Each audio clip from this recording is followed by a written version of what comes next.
I'm Cathal Summers. And I'm Deirdre Glynn. Your Teagasc Sustainability Advisors, and you're welcome to the Teagasc Environment Edge podcast, bringing you the latest information, science and opinion to improve farm sustainability. With Halloween fast approaching, we have a very special guest joining us to chat all about bats. Probably one of the most recognisable environmentalists in Ireland for many years, an author, ecologist and broadcaster.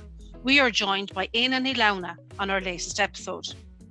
Éanna confirms whether Bram Stoker was correct in his assumptions about bats and vampires, and tells us all about the life cycle of bats, their role in ecology, how farmers can improve habitats, and what you should do if you happen to find one in your house.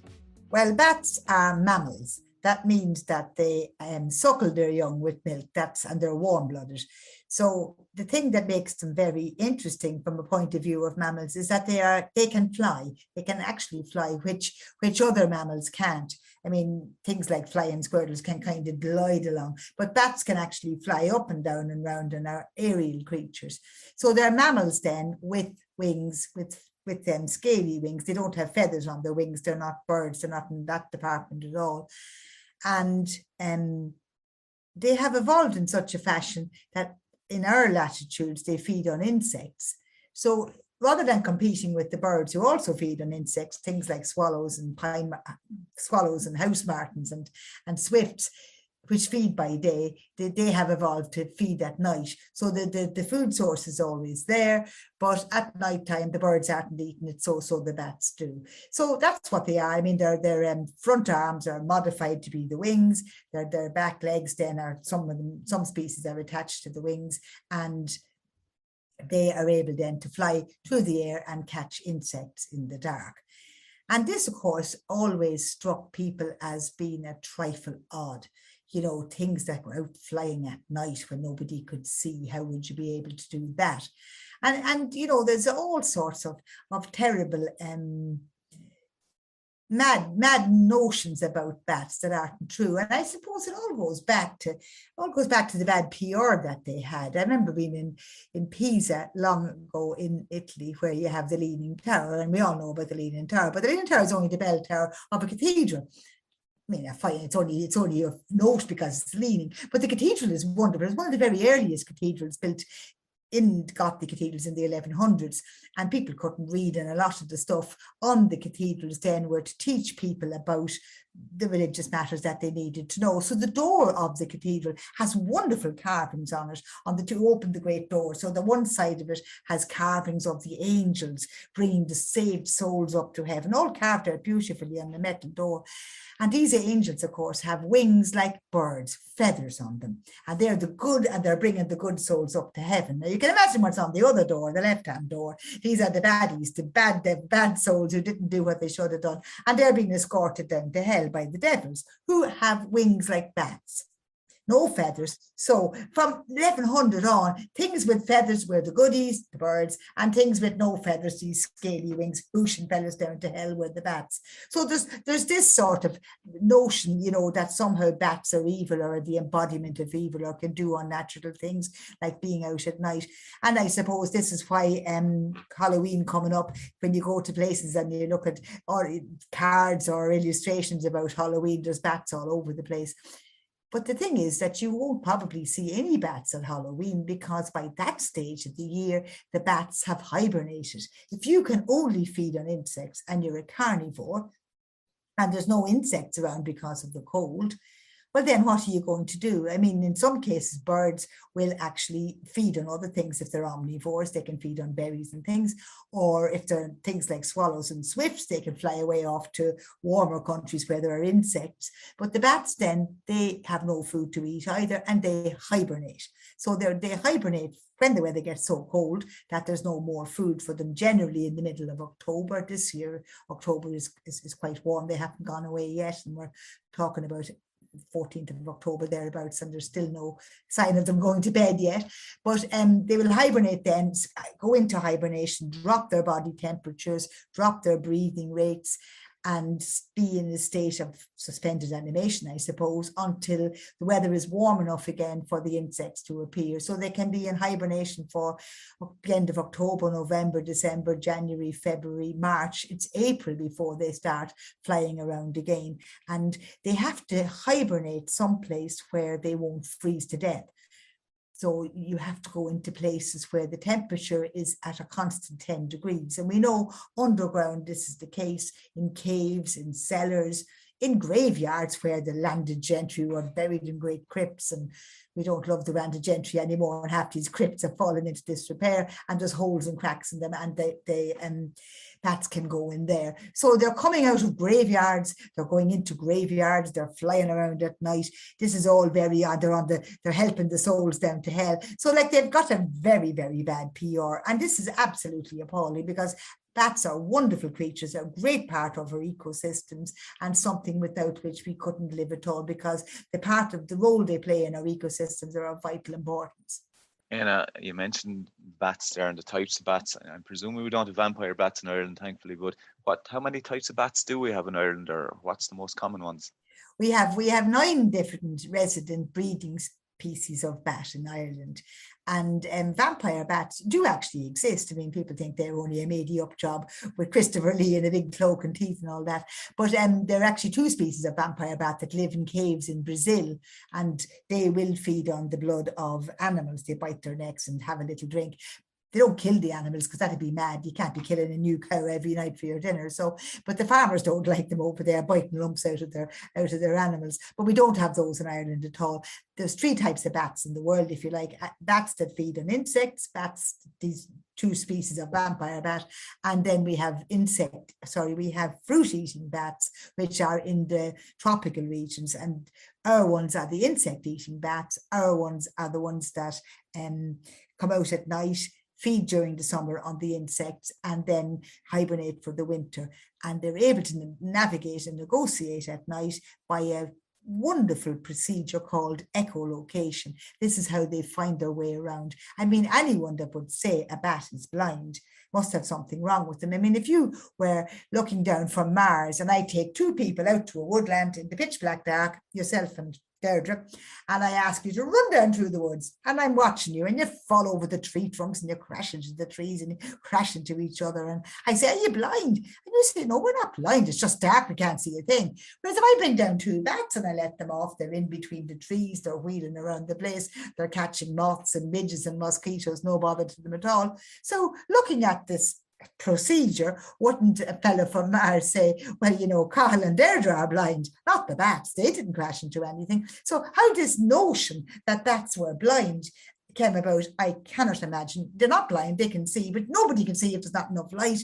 So they have this business of sound location, and this is what they have been able to use to catch prey at night.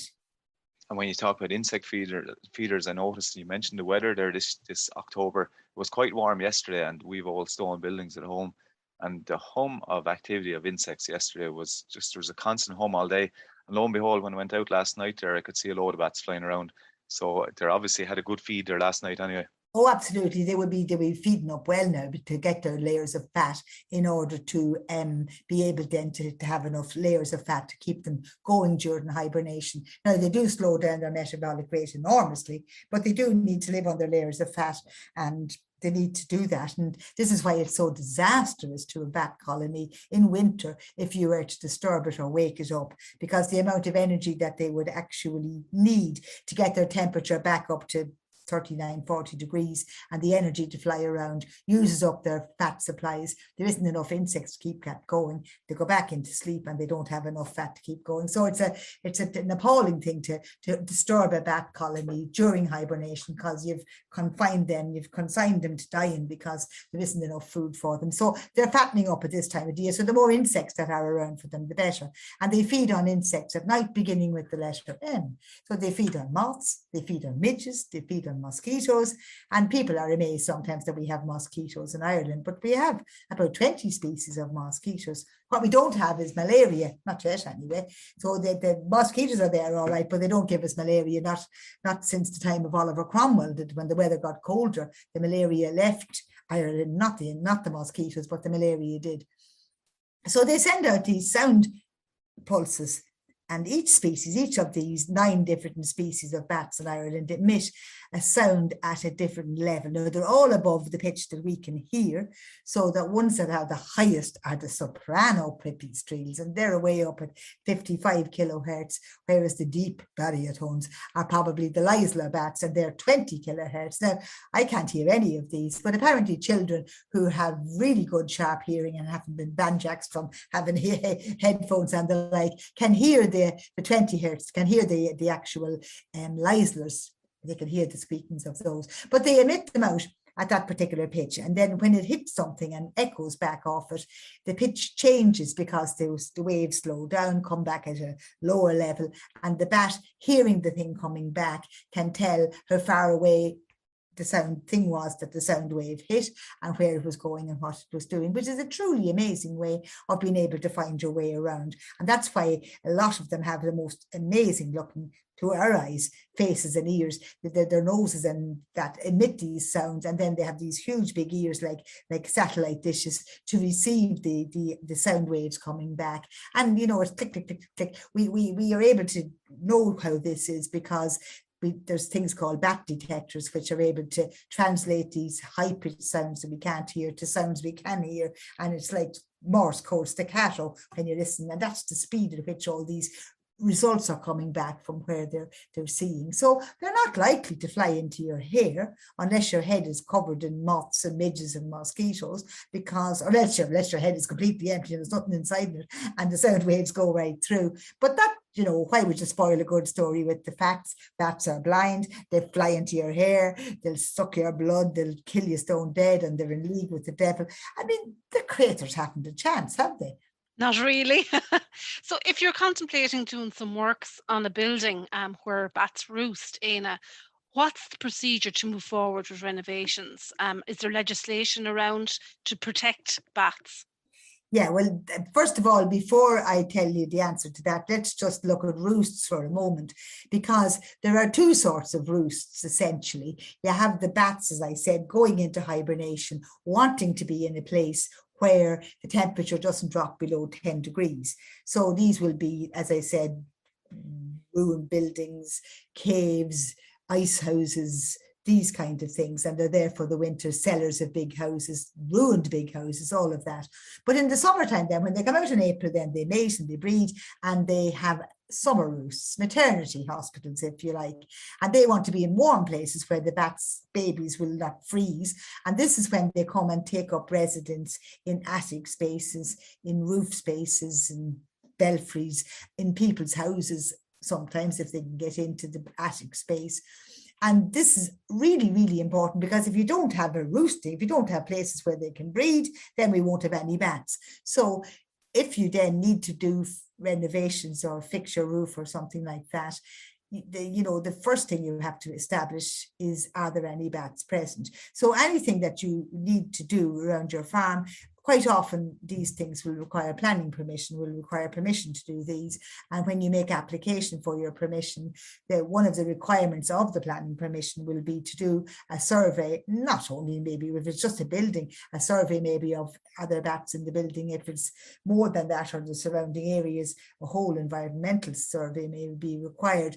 But if the traces of the bats can be found, and you have to do the survey when the bats might be there. I mean, if you have summer roosts and you employ someone to do a bat survey in January, they won't be there because it's not the summer, but that doesn't mean that they don't use your roof as a summer roost. So like, it has to be done in a satisfactory fashion.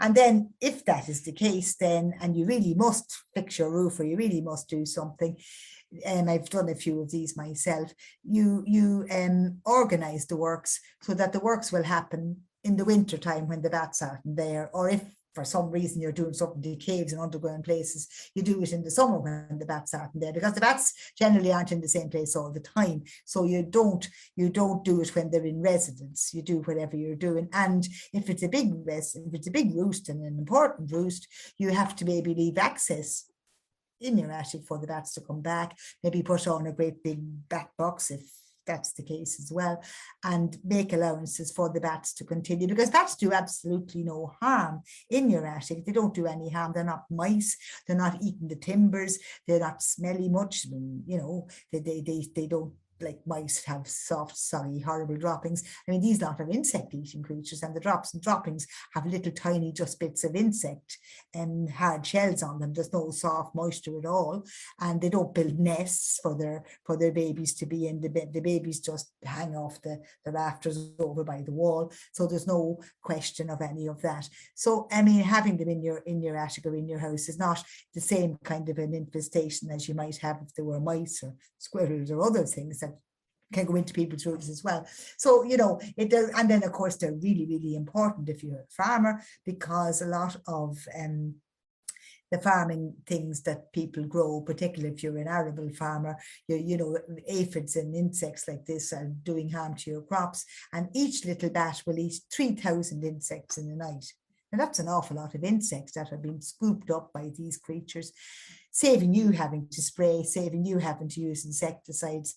You know, you have the bats doing the work for you, and the bats, being carnivores, are not going to eat your crops. They're not going to do any damage in that respect. So all you're doing is, my enemy's enemy is my friend. They're eating the insects that would, like, they eat loads of moths, and sure, caterpillars of moths can do great depredation on crops, and they can catch the adults that flying around, and there won't be any eggs laid as a consequence afterwards. So there's no harm that I can see bats on a farm, and loads of good. So, you know, keeping the property so that you can have your farm in good order, but the accommodation for the bats is still there. They're not opposite poles. They can be managed together. And generally, if there's a survey done and bats are found, there will be inspections by the county council or whoever's the planning authorities to make sure that you have done it correctly and that the bats are still there afterwards. Good farming practice. And do you know the way, if you find a bird's nest, you should never go near it, maybe in an unsuitable place. But if you find a bat in an unsuitable place, I'll just give you an example. Last year, I came across one just in a shed at home underneath a light switch, right beside a doorway, in you know, close to where a cat or dog could get it. Should you move it, or should you leave it alone, or what do you do with it? Well, I mean, I presume you found this bat during the daytime. Daytime, yeah. Yeah, and so it presumably, sometimes if it's late summer, kind of August, September, the baby bats aren't sometimes so good at flying or knowing where they should be going, and they land somewhere, and then it's the daytime and they stay put. But generally, if you leave it alone, it'll fly away again, you know. But if you do lift it up and stick it up a tree or stick it someplace else, it's not like a bird's nest. You're not going to do any harm. I mean, a bat like that is an independent teenager that's gone wrong or something. Its mammy isn't going to abandon it and not feed it. You won't get hold of a little baby suckling bat because mammy won't lose it. Mammies aren't that stupid. This is a mad teenager that got lost on the way home from the pub and landed on your light switch instead of going somewhere else. So giving it a hoosh or lifting it up and putting it somewhere else is not going to do any damage to it. Now, obviously, you know, you're good practice would be to wear gloves while you're doing this. I mean, we don't want to be bitten by bats. Now, there are no records of any rabies in Ireland in bats at all, but still, you don't want to be bitten by any kind of wild animal. So if you were going to move a bat with your hands, just lift it up, because they're quite small. I'd put on gloves to make sure that you're protected in that way.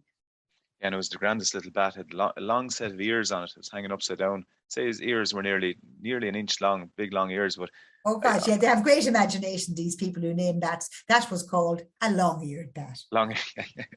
That's the one. I knew where it was when I googled it. All right, but I made a mistake. I should have moved. It was a bit low to the ground. I think a cat got it. I was out taking pictures of it, delighted with it, sending it around Twitter and everything. Came back a few hours later, and the poor old devil was gone, or on the ground dead. Something must have got it. But well, if it's on the ground dead, something must have got it, yeah. But you could have lifted it up and put it up higher. I mean, that wouldn't, it's not like a baby bird where you're not supposed to be poking at them, because they're much more dependent for a long time. They can go around while dependent, but the bats aren't out on their own if they're still dependent on their parents. So if you catch one, if you find one again, put it into a more sensible place, even up a tree, even someplace, so that when night time comes, it'll go off for itself to where it should be going.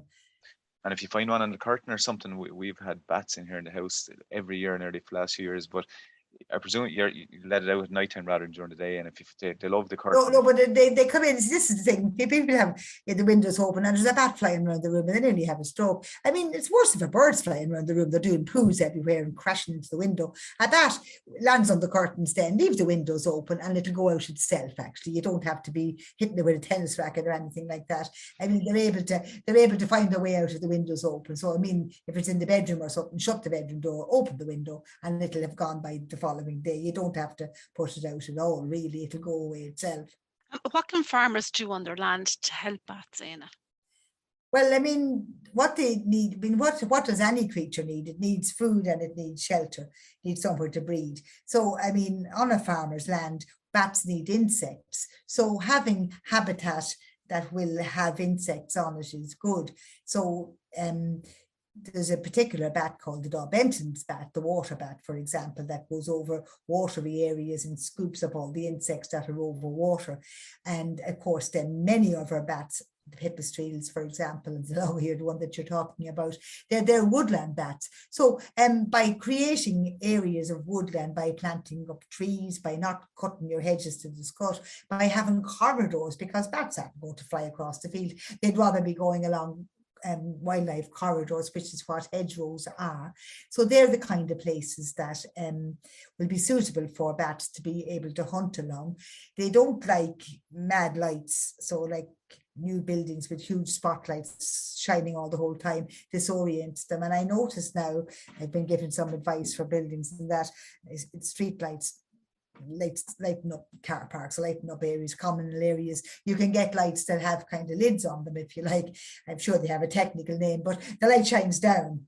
So that, I mean, if you're walking around underneath, you can see where you're going, the light is shining. But if you're flying up above, there's a kind of a shade on the top of its light. The light is not going up into the air where it's not wanted anyway. And the bats are not being affected by this light distracting them. So if you are putting in spotlights or big lights in your farm area, try to see, can you get something that's not going to shine up in the air where the light's not wanted. It's a matter of buying those kind of lights.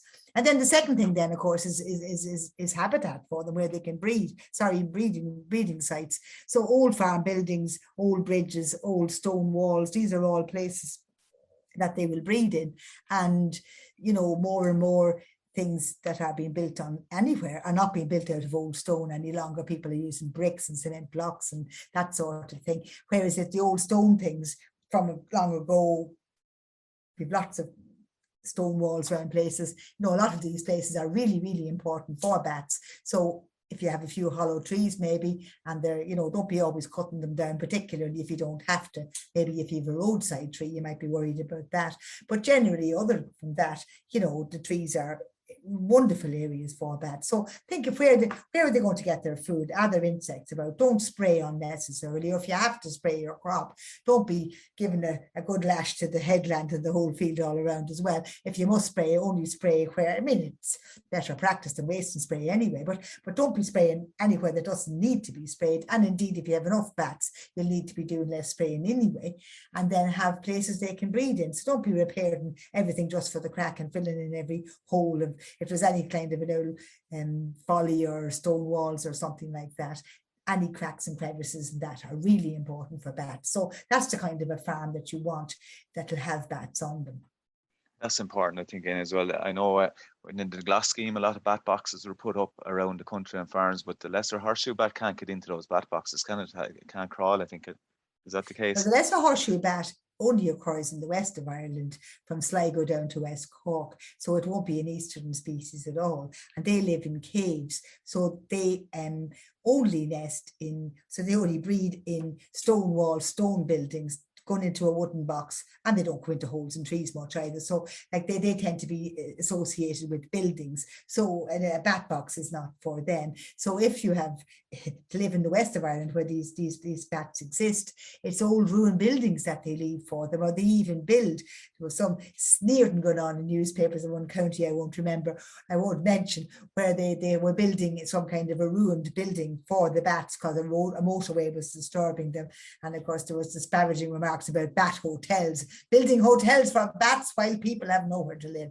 There's always things like this. But that was for the horseshoe bats, who really will only live in buildings. But the bat boxes, I mean, there's 9 species of bats in Ireland. 2 species haven't ever been found in bat boxes, but the other 7 have. So, there's plenty of scope for bats and bat boxes. They will work for the other ones. And just to finish with, you were fairly busy like others during lockdown. You were writing away on a new book there, Our Wild World. Can you tell me a little bit about that? I read it, and when I was reading it, it just sounded like you were chatting to me as you were read. It reads really, really well. I really enjoyed it. Yeah, I was just thinking as I was saying, here's COVID now, and, we're all pulling together. The government's giving us directions and we're all obeying, the whole lot of us, and it's costing people money and it's putting us out in an enormous way. But we're doing it because for the greater good. And yet, how much more so is what we're doing to the world, affecting the world we live in with climate change. And then that's very hard on what are you supposed to know. So I thought, if I write a book about how the world works, this is how the world works. This is what happens when pollination happens, and therefore what happens when pollination doesn't happen. This is how hibernation happens. This is how migration happens. This is what carbon sequestration means. And this is what happens if we recycle. Is that really the answer to everything? And explaining how all of these things that we do has an impact on the world we live in. Now, I don't preach too much and say you mustn't do it. I mean, you come to those conclusions yourself. But if you can understand the impact, really the impact of what the way we live has on the world in which we are, then when regulations and rules and things come in, we'll be more inclined to understand why they are necessary, because COVID happened very quickly. If you got the thing, you were extremely ill and there was a great danger you might get it. Climate change is happening slower, but it's inexorable. I mean, if we don't change the way we live very soon, it'll be like a juggernaut. It won't be able to be stopped, and the world will change irreparably on us. So rather than preach too much about saying thou shalt not, I thought I would write a book that explained this is how it works, this is how it is, this is the wonderful world in which we live, this is what we're doing as we live in it. Now, is that what you want to be doing? Well, if that's what you want to be doing, grand, but don't say you weren't told. So I'm telling you. And look, it reads very, very well for any age group, no matter how much experience or knowledge you think you have on the topics. It reads really well. And for any of the farmers out there, advisors, there's a section on farming in it, one of the chapters, and it's called The Best Idea the Human Race Ever Came Up With. So it's really interesting to read. And that's just one section to have a look at. Look, Éanna, I really enjoyed our conversation today, and keep up the great work and keeping us, I suppose, giving us an understanding and appreciation for the nature around us. And I hope you and your family have a very happy Halloween. And we will have a great Halloween. Thank you so much to both of you. Thank you, Éanna. That's it for this episode of the Teagasc Environment Edge podcast. Thanks to Éanna Ní Lamhna for joining us on the show. Don't forget to rate, review and subscribe to the podcast. You can listen on Apple and Google Podcasts as well as Spotify. And for more information, go to the Teagasc website at teagasc.ie. I'm Cathal Summers. And I'm Deirdre Glynn. Join us next time for the Teagasc Environment Edge podcast, signpost to farm sustainability.